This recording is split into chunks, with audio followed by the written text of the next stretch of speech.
नमस्कार, मैं हूं शुभम शंकरधर। आप देख रहे हैं मनी 9 इकोनॉमिकम के ताजा संस्करण में आप सभी का बहुत बहुत स्वागत है।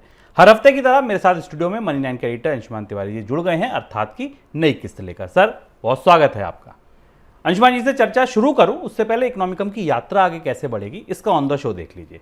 सबसे पहले हर हफ्ते की तरह बात होगी अर्थात पर, उसके बाद आपके सवालों के जवाब, इसके बाद बात करेंगे इनकम की, फिर देखेंगे किस्सों के सिक्के का टीजर। अंशुमान जी से पूछेंगे इतिहास का कौन सा सिक्का उन्होंने इस बार की कहानी में लिखा है। चलते चलते एक किताब के बारे में पूछ लेंगे कि सर किताब कौन सी पढ़ी जाए, इस समय उन्होंने कौन सी नई किताब पढ़ी है। पिछला इकोनॉमिकम था मंदी और महंगाई में कौन अच्छा कौन बुरा, इसके चुनाव पर दोनों के तर्क दिए थे। डैनियल था, निकोलस था, अपने अपने तर्क थे। काफ़ी पसंद किया आप लोगों ने, काफ़ी सारे सुझाव भेजे। कुछ लोगों ने ये तक बताया कि महंगाई अच्छी तो क्यों अच्छी, कुछ ने ये कहा मंदी अच्छी तो क्यों अच्छी, कुछ लोगों ने और सवाल भी पूछे। वो सवाल अंशुमान जी उनके जवाब आज देंगे। इसके बाद आज का शो जो है वो पूरी तरह केंद्रित है आत्मनिर्भरता पर। किस चीज़ की आत्मनिर्भरता? ऊर्जा की आत्मनिर्भरता। ऊर्जा की आत्मनिर्भरता की बात ऐसे समय में हो रही है जब ऊर्जा की महंगाई से पूरी दुनिया तप रही है। आप इस समय अमेरिका में हो, यूरोप में हो, चाइना में हो, भारत में हो, कहीं भी हो, कच्चा तेल महंगा है, गैस महंगी है, तो ऊर्जा की महंगाई सबको तपा रही है। रूस यूरोप को आंखें दिखा रहा है, गैस बंद कर देंगे, गैस बंद कर भी दी है। जर्मनी रूस की गैस के बिना जीना सीख रहा है। ये सब हो रहा है तो भारत कहाँ खड़ा है? आज चर्चा का केंद्र दरअसल भारत की ऊर्जा की आत्मनिर्भरता है। लेकिन चर्चा के केंद्र में भारत को लाने से पहले अंशुमान जी अपनी बात शुरू यूरोप से ही कर रहे हैं। सर, क्या किस्सा है यूरोप का? इकोनॉमिकम के संस्करण में आप सबका स्वागत है। और सबसे ज़्यादा मुझे खुशी इस बात की है शुभम कि ज़्यादातर लोगों ने इकोनॉमिकम के पिछले वाले कार्यक्रम में जो हमने बहस शुरू की थी उसमें भागीदारी की और अपनी राय रखी कि महंगाई बेहतर है या मंदी। हालांकि चुनाव कठिन होता है, महंगाई और मंदी दोनों ही ऐसी चीज़ें जो किसी भी अर्थव्यवस्था के लिए अच्छी नहीं है, पर जितना उत्साह जितनी चर्चा हमें दिखाई दी उससे अलग भी अन्य प्लेटफॉर्म्स के ऊपर जो लोगों की प्रतिक्रियाएं आई उस सब के लिए आप सबका बहुत बहुत आभार मनी 9 की पूरी टीम की तरफ से। हम आज आत्मनिर्भरता की चर्चा पर क्यों वापस आए हैं, उसकी सबसे बड़ी महत्वपूर्ण बात यह है कि भारत तो अंतर्राष्ट्रीय स्तर पर अपनी सारी योजनाओं में, जिन भी योजनाओं को आप सहमत हैं या जिन पर भारत आगे बढ़ना चाहता है, वहाँ एक आत्मनिर्भरता और सबसे बड़ी ज़रूरी आत्मनिर्भरता की तस्वीर क्या है ये हमारे लिए जानना ज़रूरी है। यूरोप से हम अपनी बात इसलिए शुरू कर रहे हैं क्योंकि हमारी नसीहतें यूरोप से निकली हैं। हमारी नसीहतें इससे पहले 70 के दशक में 1970 में अमेरिका से भी निकलती हैं। यूरोप के कई देश पिछले कई हफ्तों से जब से यूक्रेन पर रूस ने हमला किया है, शुभम ये सुनने के लिए व्याकुल थे कि रूस अगर गैस और तेल की सप्लाई यूरोप को बंद कर देता है तो यूरोप जी सकेगा कि नहीं जी सकेगा। ब्रिटेन के जो पूर्व प्रधानमंत्री जो अभी हटे हैं, उनकी जगह नई चुनाव होकर नई प्रधानमंत्री आई हैं बोरिस जॉनसन, उन्होंने तो ये कहा था कि यूरोप की गैस हमारे रक्त में घुल गई है और हम उसके आदी हो चुके हैं। हमने अपने यहाँ कोई निवेश नहीं किया यूरोप ने ऊर्जा की सुरक्षा बढ़ाने के लिए और हम रूस पर निर्भर हो गए थे। लेकिन अगस्त के आखिरी सप्ताह में जर्मनी ने ऐलान कर दिया कि अब पुतिन का ब्लैकमेल नहीं चलेगा। जर्मनी में गैस के 80% भंडार भर चुके हैं और अगले साल तक जर्मनी रूस की गैस पर निर्भरता खत्म करने के करीब पहुंच जाएगा। और इस घोषणा के बाद पूरी दुनिया की तस्वीर में एकदम बड़ा तेज बदलाव आया। अगर आप करीब से मनी सेंट्रल या मनी 9 को फॉलो कर रहे हैं तो हम बराबर बता रहे हैं कि रूस ने उसके बाद यूक्रेन से अपनी सेना हटाना शुरू की। रूस की अर्थव्यवस्था को लेकर चौंकाने वाले आकलन सामने आए और इस तरीके की घोषणाएं होने लगी कि यूक्रेन के मोर्चे पर रूस अब युद्ध चलाए रखने की स्थिति में नहीं है।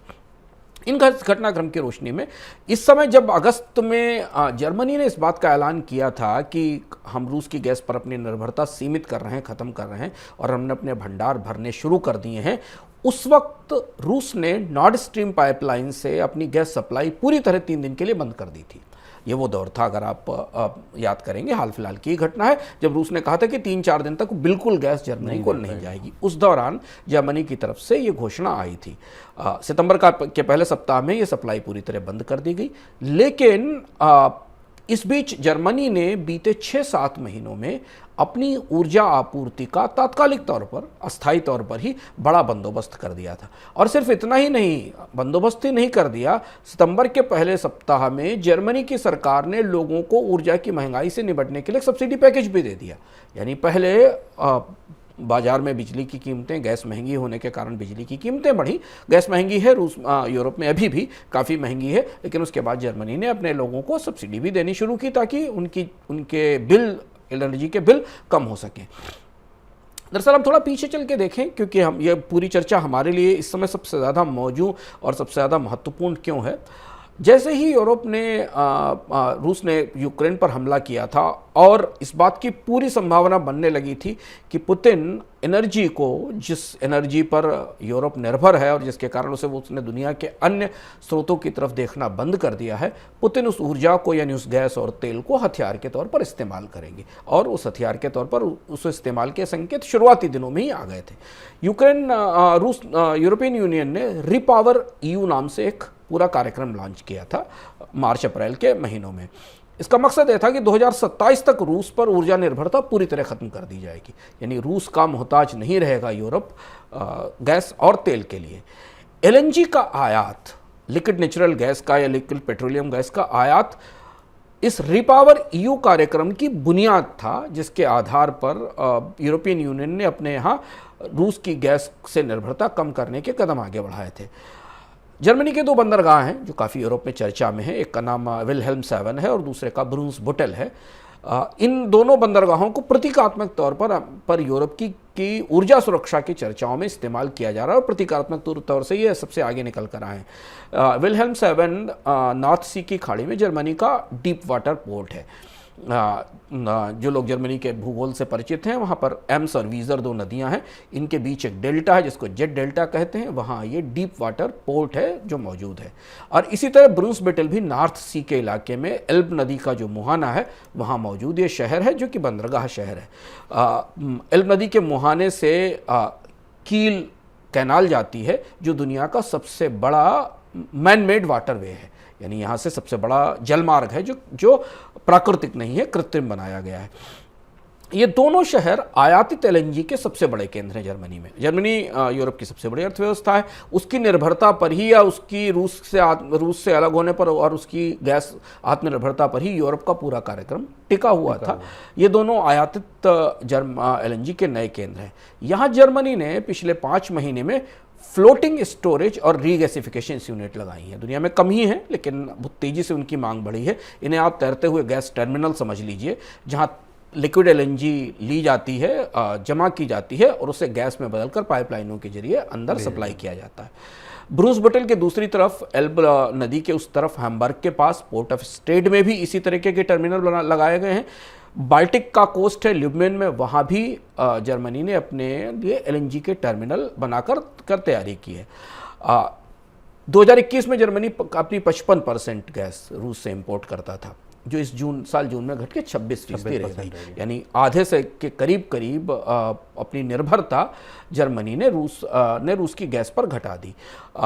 ये लगभग वैसा ही है दुनिया के लिए, यूरोप के लिए, जैसा कि 1970 में हुआ था जब अरब देशों ने अमेरिका को तेल की सप्लाई बंद कर दी थी और अमेरिका इस बात के लिए बाध्य हो गया था कि वो अपनी आत्मनिर्भरता के लिए, ऊर्जा सुरक्षा के लिए वो आलस्य छोड़े और कुछ नया करने की कोशिश करें। जिसके बाद हमने शेल गैस, अमेरिका में LNG में नया निवेश और सब कुछ देखा, और उसकी कहानी हम एक बार विस्तार से इकोनॉमिकम के एक पिछले एपिसोड में बता चुके हैं कि कैसे दुनिया में ऊर्जा का एक बड़ा मोड़ था, जहां से अमेरिका न केवल ऊर्जा में आत्मनिर्भर हुआ बल्कि बड़ा निर्यातक भी हो गया। आज हम जब वापस पूरी दुनिया के ऊर्जा परिदृश्य में ये बदलाव देखते हैं, तो यूरोप की रूस की ऊर्जा पर निर्भरता से निकलने की जो कोशिश है वो हमारे लिए कई वजह से भारत और दुनिया के देशों के लिए नसीहत बनती है।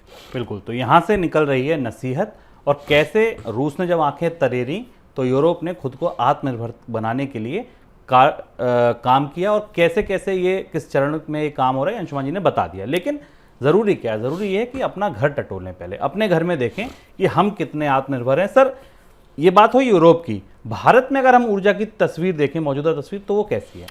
हाँ शुभम, इकोनॉमिकम को इस बार हमने इसलिए इस विषय पर रखा क्योंकि प्रधानमंत्री ने इस साल स्वाधीनता दिवस पर अपने लाल किले से संबोधन में ये कहा कि भारत को ऊर्जा में आत्मनिर्भर होना चाहिए। आत्मनिर्भर भारत का अभियान पिछले 3-4 सालों से कई अब अलग अलग क्षेत्रों में चल रहा है।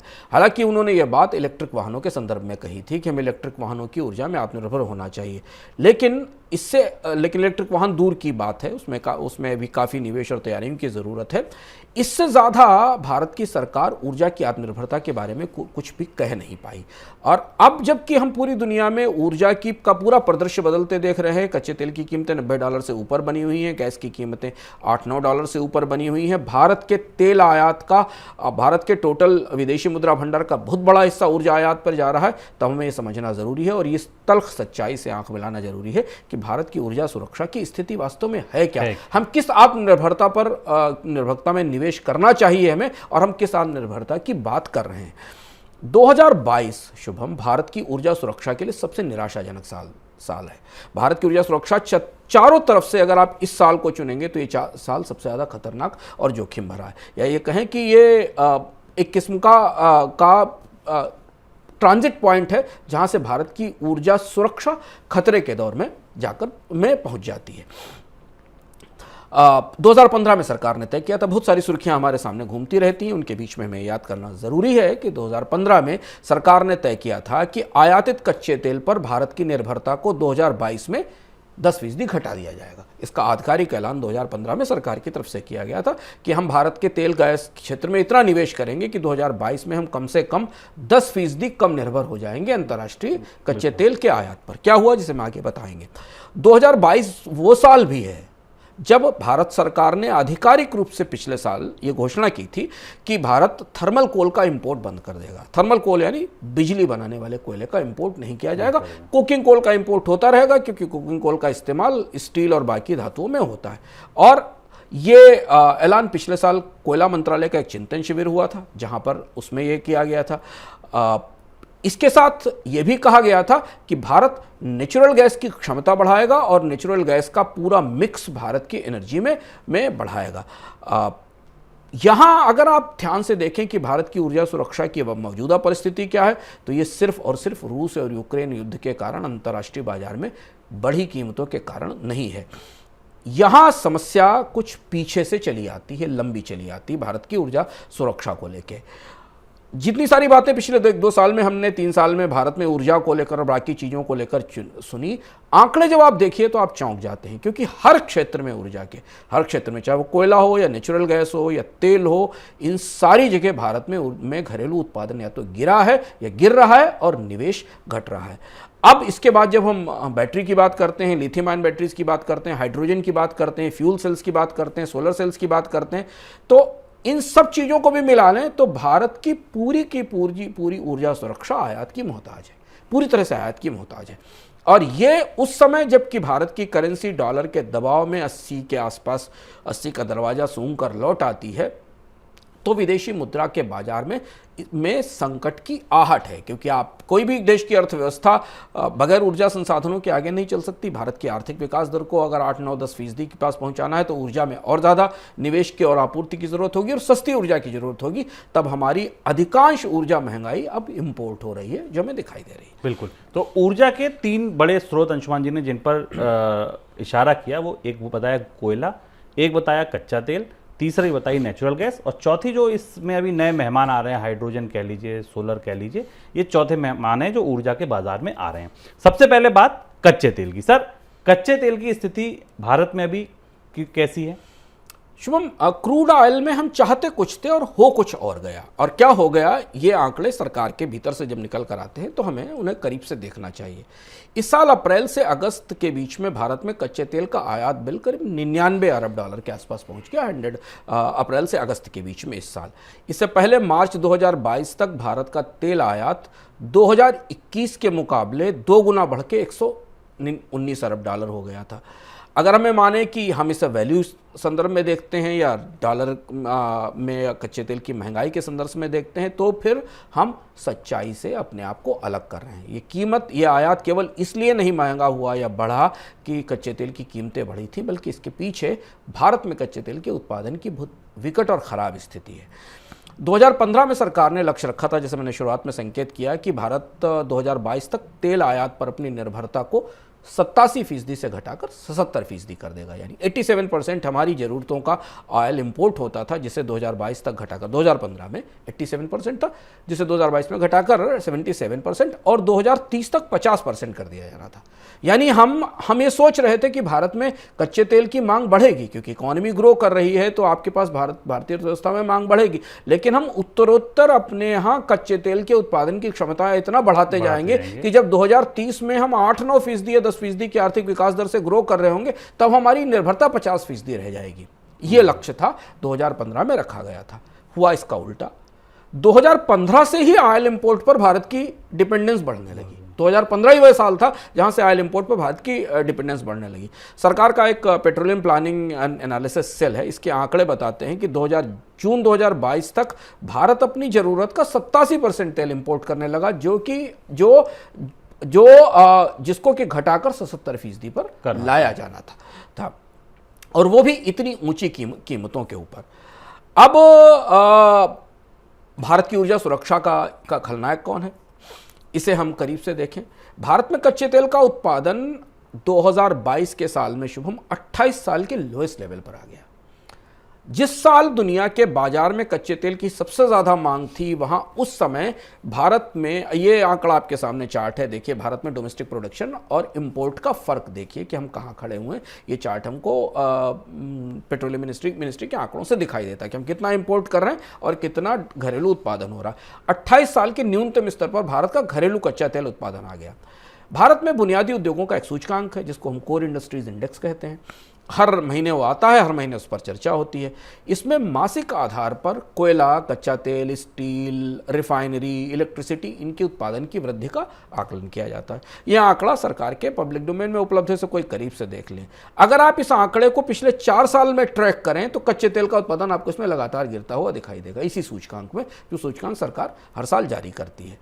यहाँ ONGC, जो कि भारत में कच्चे तेल के उत्पादन की सबसे बड़ी जिम्मेदार है उसके उत्पादन क्षमताओं और उसके निवेश और उसकी रणनीति पर गहरे सवाल उठते हैं और उठ रहे हैं, सरकार के भीतर भी और सरकार के बाहर भी। दूसरी कंपनी ऑयल इंडिया है। इन्हीं दोनों पर भारत में घरेलू कच्चे तेल उत्पादन की पूरी जिम्मेदारी है, इन्हीं पर दारोमदार है। ONGC का तेल उत्पादन बीते 4 साल में 10 से 16% तक गिरा है। और आज जब हम इस कार्यक्रम को रिकॉर्ड कर रहे हैं, तब अरसे बाद एक छोटी सी खबर 2-3 दिन पहले अखबारों में हमें फ्लैश होती दिखाई दी कि ONGC कुछ नए तेल के खोज के सौदे कर रही है और कुछ नए कुओं में निवेश कर रही है। लंबे अरसे बाद दिखाई दिया, जबकि हम आपको ONGC की वास्तविकता बता रहे हैं कि ONGC का कच्चा तेल उत्पादन 10 से 16% तक गिरा बीते 4 साल में। ONGC की जिम्मेदारी थी कि वो उसे भारत में उत्पादित कच्चे तेल पर भी वही कीमत मिलती जो अंतर्राष्ट्रीय कच्चे तेल की है, और उसे सरकार की कंपनी है, सरकार की हिस्सेदारी है। उसे नए रिजर्व जोड़ने थे, उसे या तो रिजर्व भारत में खोजने थे या दुनिया में जाकर रिजर्व का अधिग्रहण करना था और भारत के लिए कच्चे तेल की आपूर्ति सुनिश्चित करनी थी। 35% गिरी है नए रिजर्व जोड़ने की रफ्तार ONGC की पिछले 4 साल में। स्थिति यह है कि ये देश की टॉप पेट्रोलियम कंपनी को जितना कैपेक्स हर साल दिया जाता, उतना कैपेक्स भी वो तेल की खोज में खर्च नहीं कर पा रही है। अब यहां केवल सरकारी कंपनियां ही खलनायक नहीं है। जो हाल सरकारी कंपनियों का है, वही स्थिति प्राइवेट कंपनीज की पेट्रोलियम सेक्टर में है। अगर आप आंकड़ा देखें तो सरकारी कंपनियों की जो उत्पादन क्षमताएं हैं या जो उनका उत्पादन है, वो उसी तरह से गिर रहा है जिससे ONGC का गिर रहा है। भारत में तेल के कुएं सूख रहे हैं। ड्राई वेल भारत की एक बड़ी समस्या जो हमें दिखाई दे रहा है। चूंकि तेल के खोज में नया निवेश नहीं हुआ है, इसलिए भारत का जो भी डोमेस्टिक प्रोडक्शन का स्ट्रक्चर है, उसमें जितने भंडार थे उन्हें निचोड़ा जा चुका है, और अब नया भंडार उपलब्ध नहीं है तो होगा क्या। अब यहाँ एक और महत्वपूर्ण तथ्य जिसको हम तेल के संदर्भ में समझें, अगर आप लगातार डीजल या पेट्रोल के सेक्टर को करीब से देख रहे हैं या सुर्खियों में अपडेट रहते हैं, तो आपको याद होगा कि नहीं, सरकार तो एक न्यू एक्सप्लोरेशन लाइसेंसिंग पॉलिसी लाई थी और एक HELP नाम से हाइड्रोकार्बन एक्सप्लोरेशन लाइसेंसिंग पॉलिसी लाई थी। ये दोनों नीतियां भारत में तेल क्षेत्रों को निजी कंपनियों को एलोकेट करने के लिए लाई गई थी कि वो आए, भारत के जो खोजे हुए तेल क्षेत्र हैं जिन्हें भारत में निकाल कर रखा गया है, उनमें आए और उनमें उत्पादन करें। यहाँ प्राइवेट सेक्टर की वास्तविक तस्वीर हमें दिखाई देती है। ये दोनों पॉलिसीज़, ये माना जा रहा था कि ये पॉलिसीज़ भारत को तेल के क्षेत्र में आत्मनिर्भरता की बुनियाद बनेंगी और इन्हीं के दम पर ये सोचा गया था कि भारत अपनी तेल के आयात की निर्भरता को उत्तरोत्तर 10-10%, 15-15% साल के हिसाब से घटाता जाएगा, क्योंकि घरेलू स्तर से उत्पादन में बढ़ोतरी होगी। ये नीतियां असफलता का सबसे बड़ा स्मारक बन गई हैं।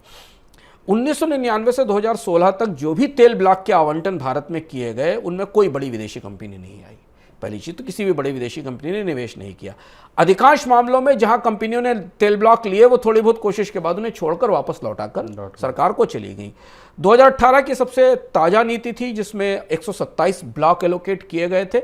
उत्पादन किसी में नहीं हो रहा है, जबकि अब हम जहां खड़े हैं वहां यह माना जा रहा है, इंटरनेशनल एनर्जी एजेंसी का आकलन है कि इलेक्ट्रिक वाहन आए भी, कुछ भी हो, इलेक्ट्रिक वाहनों की क्रांति का कुछ भी हो, लेकिन भारत में क्रूड ऑयल की मांग 2040 तक प्रतिदिन 7 मिलियन बैरल के हिसाब से बढ़ेगी, प्रतिदिन 2040 तक, जबकि एनर्जी हमारी सड़कों पर इलेक्ट्रिक वाहन दिखाई दें ना दिखें।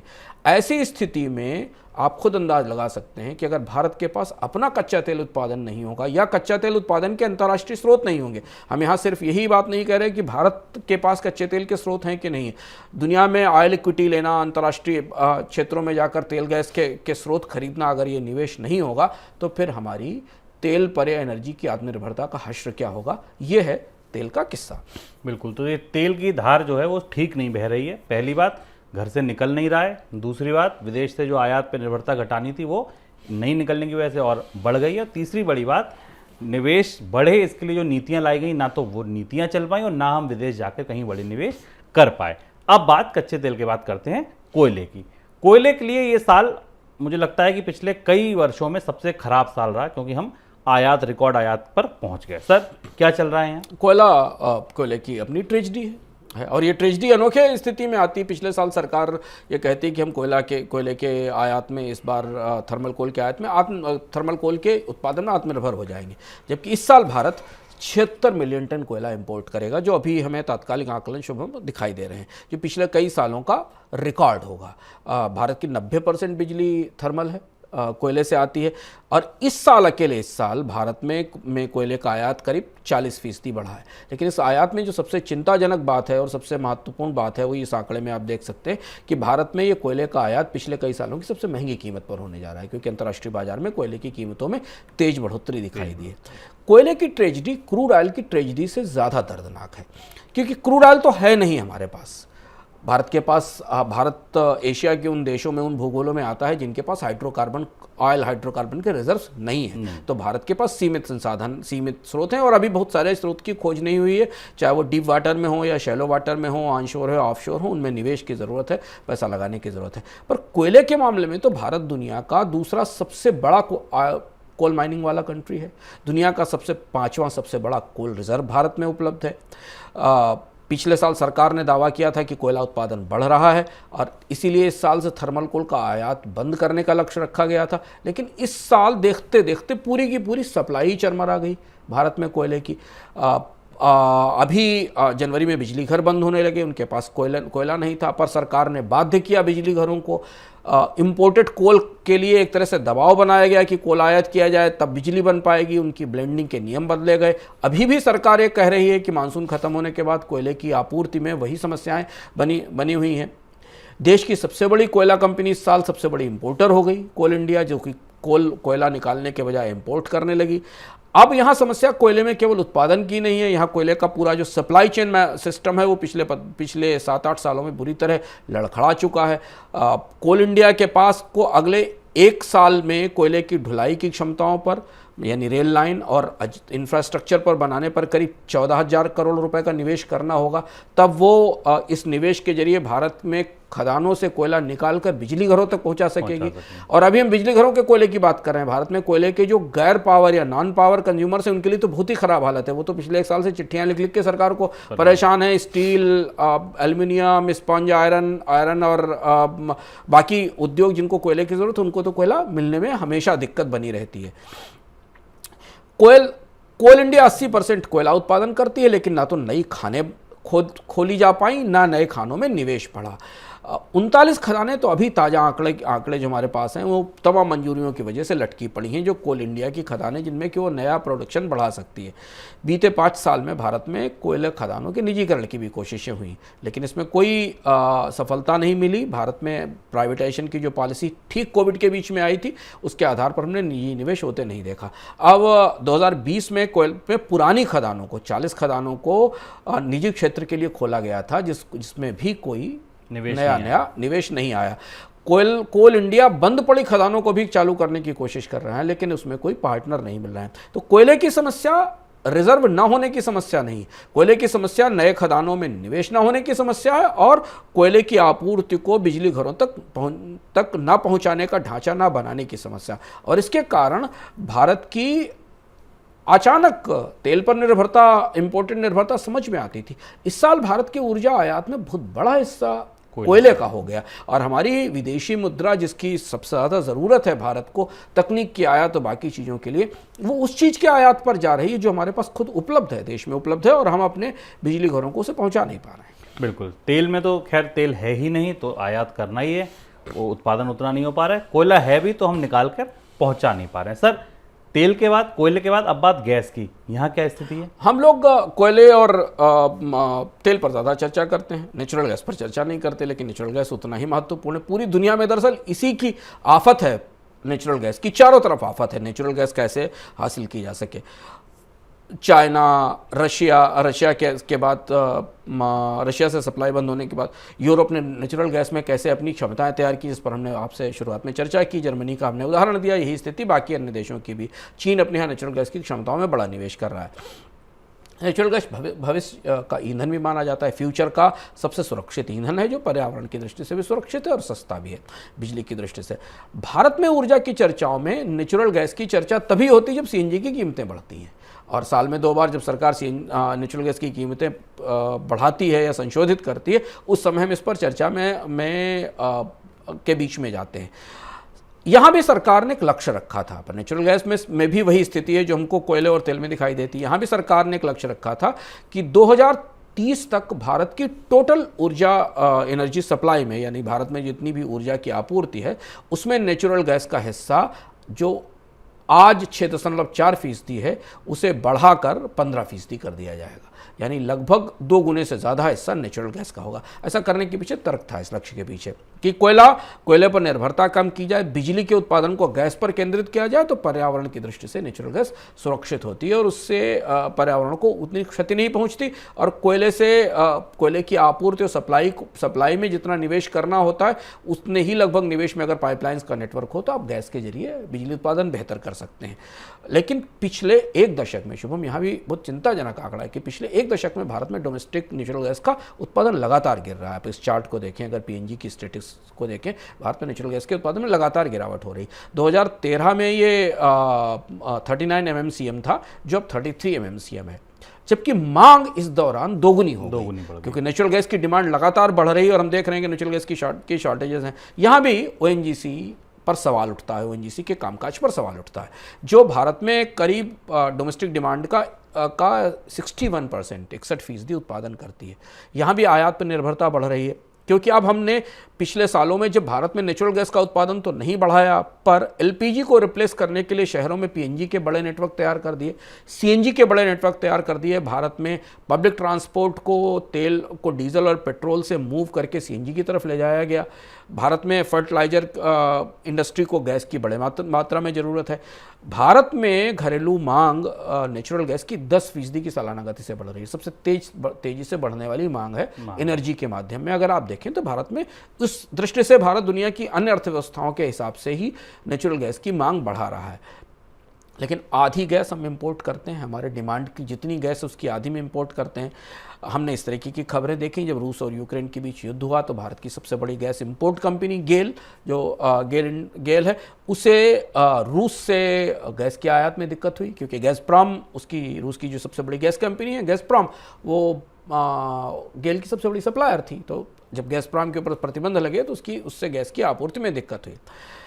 भारत के में गैस के भीतर जाने पर एक और अजीब सा विरोधाभासी परिदृश्य दिखाई देता है। भारत में एलएनजी टर्मिनल खूब हैं पर गैस नहीं है। भारत में गैस का इंफ्रास्ट्रक्चर शायद दुनिया के किसी देश की तुलना में सबसे तेजी से तैयार हुआ था भविष्य की दृष्टि से। जो काम आज जर्मनी एलएनजी टर्मिनल बनाकर अब कर रहा है, जब पुतिन ने गैस का रेगुलेटर बंद कर दिया यूरोप का जाने वाला, भारत में एलएनजी टर्मिनल्स की स्थापना और उनकी क्षमताओं में निवेश पहले से ही शुरू हो गया था। शायद भारत के उद्योगों ने या नीतियों की दृष्टि से यह था कि भारत को एलएनजी का आपूर्ति बढ़ानी होगी, लेकिन पीएनजी के जो ताजे आंकड़े बताते हैं कि केवल 60% कैपेसिटी का इस्तेमाल हो रहा है। ये हमारे पास पीएनजी के एलएनजी टर्मिनल के यूसेज के आंकड़े जो हमें दिखाई देते हैं। इसमें सरकारी अगर टर्मिनल को आप देख लें, जहां जो पेट्रोनेट का टर्मिनल है, सरकारी कंपनी, सरकारी जॉइंट वेंचर कंपनी, इसके अलावा बाकी जितनी भी प्रमुख कंपनियां हैं, उनका यूसेज कैपेसिटी कितनी है और उनकी यूसेज हमें दिखाई देता है।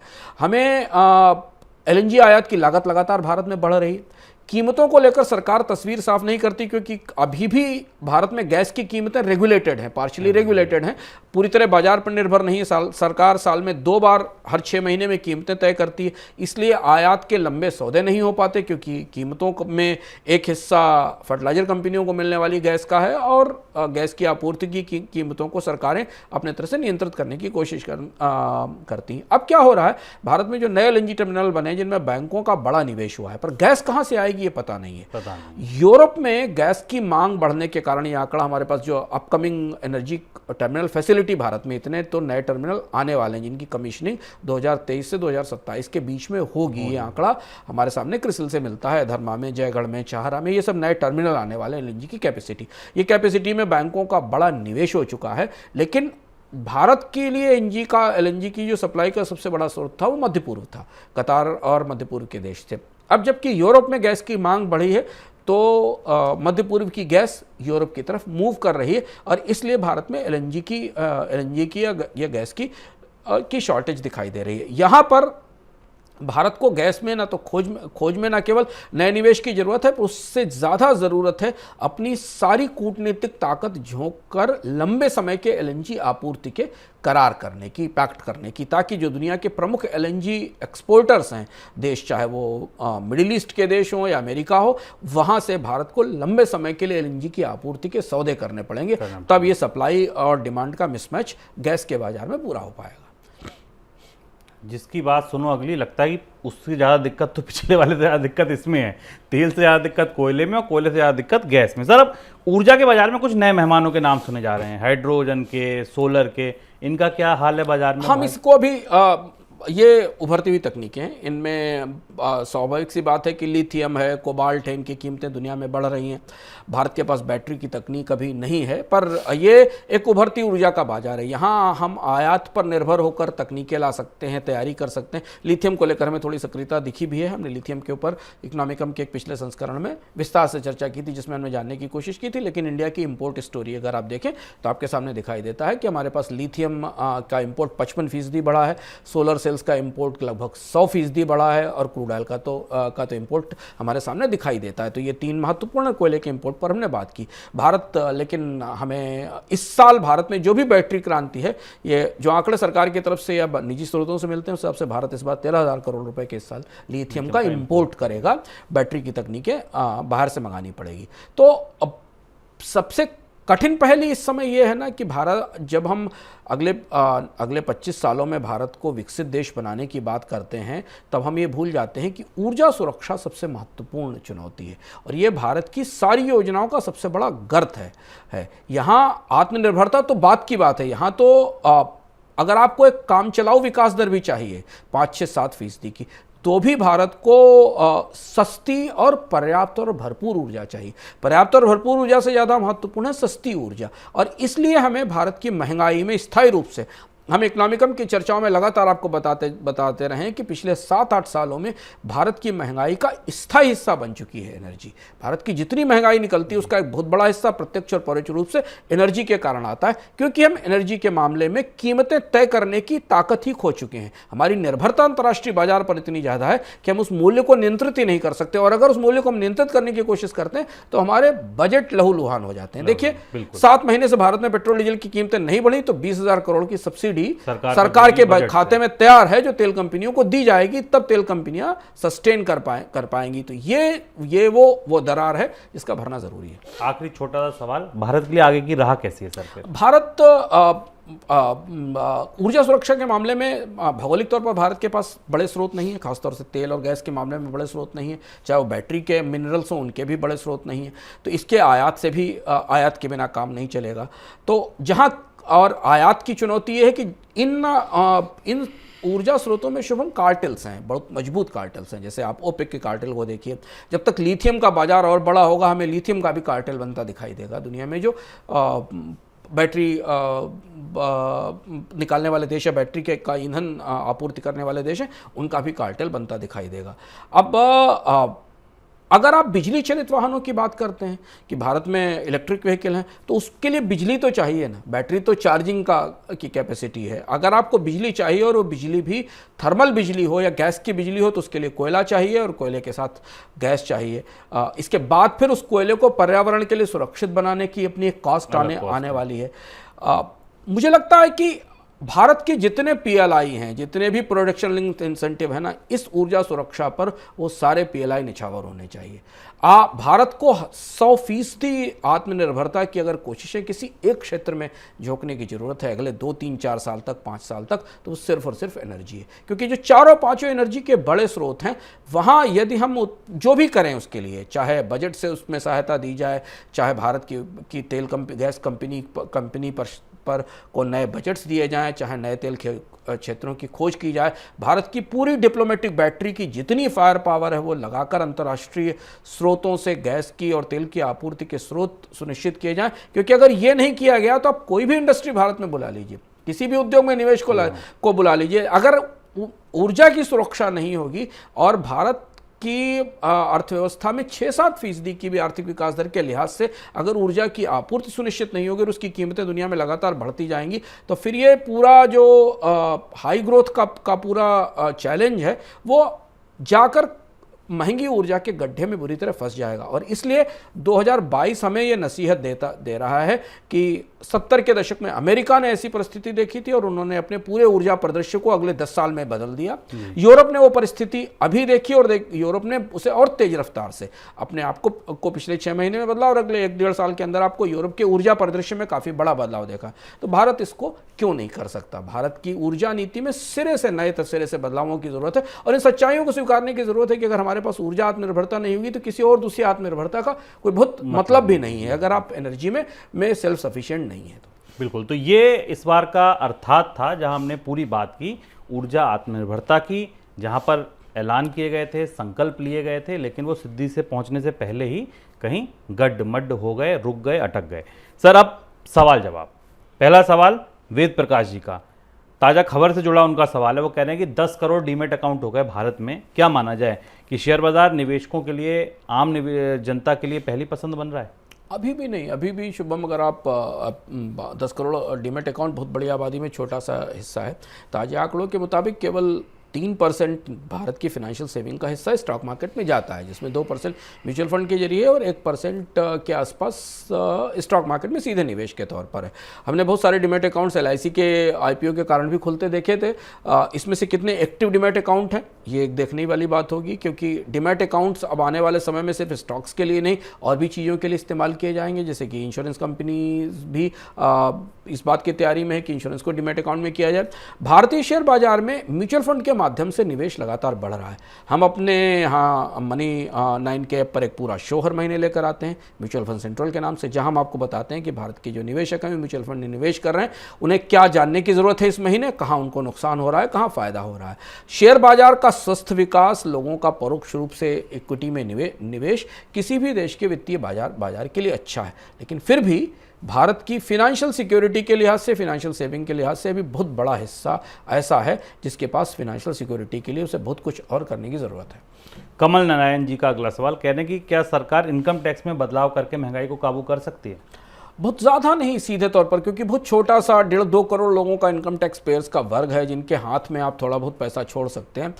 सुर्खियां बनाने के लिए, नैरेटिव बिल्ड करने के लिए इनकम टैक्स की रियायतें हमेशा इस्तेमाल की जाती हैं, पर महत्वपूर्ण है कि मेरा मानना है कि अगर अर्थव्यवस्था को करीब से आप देखें और टैक्स के आंकड़े देखें तो इनकम टैक्स में रियायतों से ज़्यादा ज़रूरी है इनडायरेक्ट टैक्स में रियायत, ज़्यादा ज़रूरी है GST कम करना, ज़्यादा ज़रूरी है इम्पोर्ट ड्यूटीज़ कम करना, ज़्यादा ज़रूरी है मकानों पे लगने वाले रजिस्ट्रेशन टैक्स को कम करना, वाहनों पे लगने वाले ऑटो रजिस्ट्रेशन टैक्सेस को कम करना, वो इनडायरेक्ट टैक्सेस जो हर व्यक्ति को जो इनकम टैक्स पे करता है या नहीं करता उसे प्रभावित करते हैं।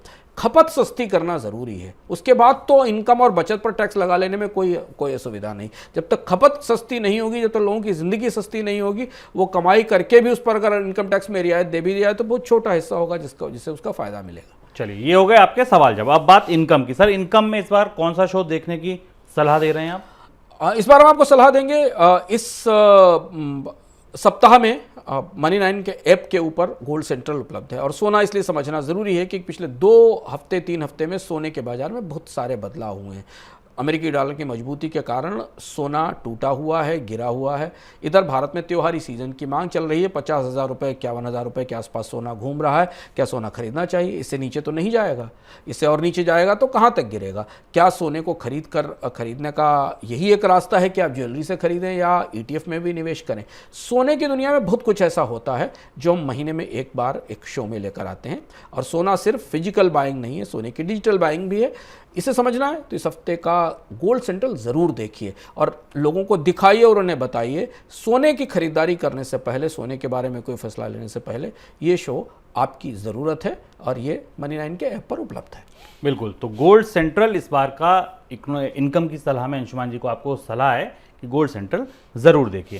सर, किस्सों के सिक्के की कहानी? किस्सों का सिक्का इस बार ब्रिटेन में हमने एक बड़े इतिहास का समापन देखा। हमने देखा महारानी एलिजाबेथ का निधन हुआ, उनकी जगह चार्ल्स तृतीय का शासन शुरू हुआ। इस बार के किस्सों के सिक्के में हम आपको इसी राज परिवार का एक ऐसा महत्वपूर्ण और रोमांचक और कुछ हद तक दुखद किस्सा सुनाने वाले हैं, जिसमें एक इस राज परिवार के राजा को एक गलत टैक्स लगाने के कारण जनता ने मौत की सज़ा सुनाई थी।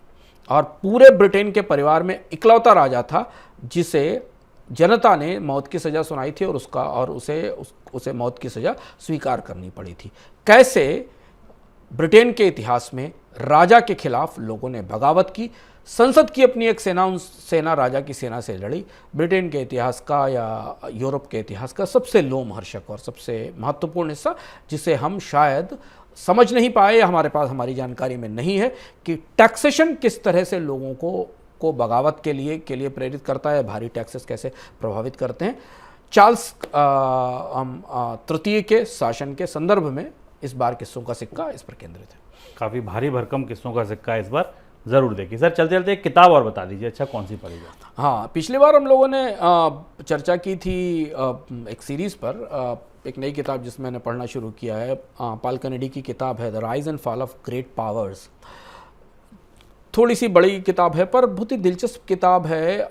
आमतौर पर हम सामान्य रूप से जो दुनिया की महाशक्तियां हैं इतिहास के तौर पर, उनके पतन के बारे में अलग अलग चीज़ें समझने की कोशिश करते हैं, लेकिन पॉल कैनेडी ने इसमें बहुत दिलचस्प ढंग से ये बताया कि दुनिया की महाशक्तियां कैसे उठती हैं और उनका पतन कहाँ से शुरू होता है, कौन सी ऐसी गलतियाँ होती जिनके कारण पतन होता है। इसका इशारा हमने किस्सों के सिक्के में भी किया है कि कैसे ब्रिटेन में थोड़े समय के लिए राजशाही खत्म हुई और लोगों ने सत्ता संभाली किस वजह से। तो ये था हमारा आज का इकोनॉमिकम, जिसमें आपने अर्थात से लेके अपने सवालों के जवाब से लेके किस्सों के सिक्के से लेके और किताब तक सब कुछ सुना और गुना। सर, बहुत शुक्रिया आपका। इंतजार रहेगा अगली अर्थात की किस्त का। काफ़ी रोचक होता है, बहुत कुछ जानने को समझने को मिलता है। आप लोगों का भी शुक्रिया इकोनॉमिकम में जुड़ने के लिए। ऐप अब तक डाउनलोड नहीं किया तो तत्काल डाउनलोड कर लीजिए, ये आपसे अनुरोध है। फिलहाल दीजिए इजाज़त, नमस्कार।